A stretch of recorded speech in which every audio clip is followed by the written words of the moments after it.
Ce qui est choquant, M. Mariani, et c'est pour ça que j'ai hésité, moi, à venir ce soir. J'ai hésité à venir ici. Parce que, en tant que président de la commission spéciale sur les ingérences étrangères, se retrouver face aux petits télégraphistes du Kremlin, depuis le début, qui votent contre les condamnations de Wagner, des milices Wagner quand elles prennent pour cible nos propres soldats, qui votent contre l'ensemble des règles que nous passons pour nous défendre contre la guerre hybride que mène le régime de Poutine, que vous défendez contre nos démocraties. Car contrairement à ce que vous avez dit, oui, nous sommes attaqués. Je considère qu'en revanche, il y a des choses vers lesquelles on ne peut pas aller, sauf à remettre en cause l'intégralité de la sécurité de l'Europe et de la France. C'est évidemment une intégration à l'OTAN. Même les Américains y ont renoncé, parce qu'évidemment, intégrer l'Ukraine à l'OTAN, c'est mécaniquement non seulement sceller une alliance extrêmement dangereuse et durable entre, d'un côté, la Russie, la Chine, l'Iran et la Corée du Nord, qui sont tous des pays qui sont en passe d'avoir l'arme nucléaire, mais c'est aussi mécaniquement entrer en guerre, bien évidemment, au regard des mécanismes de solidarité qu'implique l'OTAN. Donc c'est évidemment totalement déraisonnable. Si la Russie gagne, demain, en Ukraine, la Russie détient 80% des stocks de blé mondiaux. Je vous laisse imaginer ce que ça a en termes d'impact d'un point de vue énergétique et d'un point de vue d'inflation alimentaire. C'est ça la réalité. Si on veut effectivement soutenir l'Ukraine, eh bien nous formulons 3 propositions.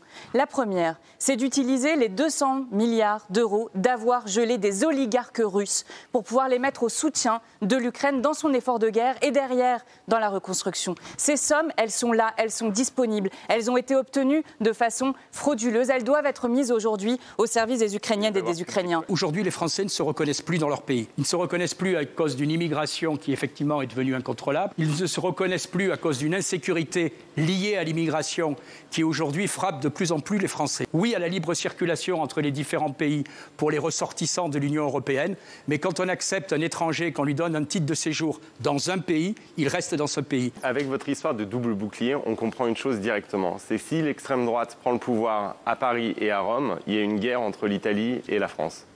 C'est automatique, parce que l'Italie va demander de la solidarité européenne, ce que vous combattez, ce qui s'appelle simplement une politique cohérente de l'asile, et que la France va bloquer les frontières françaises. Et donc ce que vous proposez, c'est le chaos. Les questions migratoires sont le carburant électoral des populistes et de l'extrême droite. Ce serait une illusion de considérer qu'on peut gérer les flux migratoires à l'échelle nationale. La question de fond sur l'immigration, c'est la question de l'intégration. Permettre à ce que celles et ceux qui fuient la guerre et la misère puissent être intégrés dans notre société. Ça veut dire mettre en place une réelle politique publique d'intégration avec des écoles, avec la formation, avec l'apprentissage du français, de permettre à celles et ceux qui œuvrent quotidiennement pour construire les richesses de notre pays, d'avoir les mêmes droits que l'ensemble des autres travailleurs. Et donc, il faut en effet régulariser les travailleurs sans papier. Nous subissons notre destin. Nos frontières, aujourd'hui, sont le lieu de l'impuissance publique, le lieu où l'État ne peut pas donner aux Français la possibilité de décider de qui ils veulent accueillir et de qui ils ne veulent pas accueillir. Et pourquoi ? Eh bien, pour beaucoup de raisons qui tiennent à notre droit national, mais qui tiennent aussi à l'impuissance organisée au plan de l'Union européenne. En 2019, nous défendions l'idée de la double frontière, l'idée qu'il fallait à la fois renforcer les frontières extérieures de l'Europe et renforcer la maîtrise de nos frontières nationales. Aujourd'hui, nous avons perdu complètement le contrôle sur l'immigration,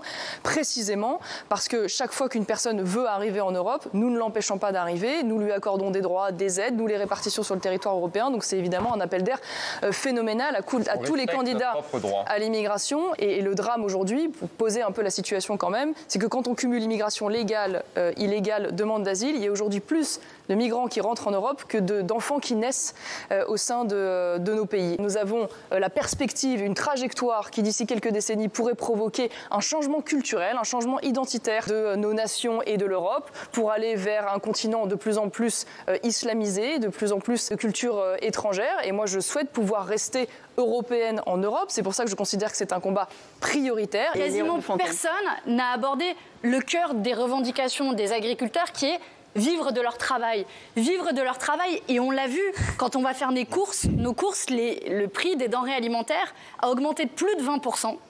Et dans le même temps, les agriculteurs voient leur rémunération baisser. C'est parce qu'au milieu, il y a ce dont ni Emmanuel Macron, les macronistes, ni l'extrême droite, ni François-Xavier Bellamy ne veulent parler, c'est la prédation des groupes agroalimentaires qui ont augmenté leurs profits de 70%. Nous, les écologistes, on n'est pas là pour emmerder le monde. On est là pour le protéger. Et donc, on met en place des politiques et on pousse à des politiques qui soient des politiques qui protègent notre agriculture. Et ce n'est pas normal que certains profitent sur le dos des paysans qui travaillent du matin au soir et du soir au matin. Cette politique agricole commune, elle est responsable de la misère de tant d'agriculteurs. 80% des subventions sont réservées à 20% des exploitations les plus grandes. Elle est socialement injuste. Normalement, une subvention publique, ça sert à corriger les inégalités du marché. La dette, ça se négocie, pas la planète.